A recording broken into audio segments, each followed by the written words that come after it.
চুল, নখ কাটা, গোঁফ ছোট করা এগুলো যেমন মানুষের স্বভাবগত বৈশিষ্ট্য, তেমনি পরিচ্ছন্নতার অংশ। তাছাড়া মানুষের বাহ্যিক সৌন্দর্যের ক্ষেত্রে চুল, দাড়ি এবং নখ বিশেষ ভূমিকা রাখে।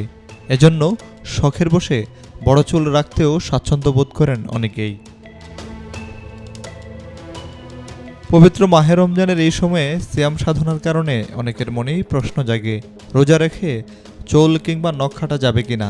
আবার কেউ কেউ রোজা অবস্থায় শরীরে তেল বা পাউডার ব্যবহার করা যাবে কিনা তা নিয়েও দ্বিধায় থাকেন। এমন প্রশ্নে জনপ্রিয় ইসলামিক স্কলার শেখ আহমদুল্লাহর ভাষ্য, রোজা রেখে চুল বা নখ কাটলে কোনো অসুবিধা নেই।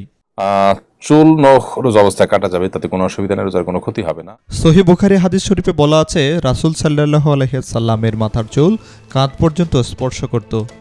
তবে বিভিন্ন বর্ণনায় উম্মতের জন্য চুল কেটে রাখা উত্তম এবং সে কথা উঠে আসছে।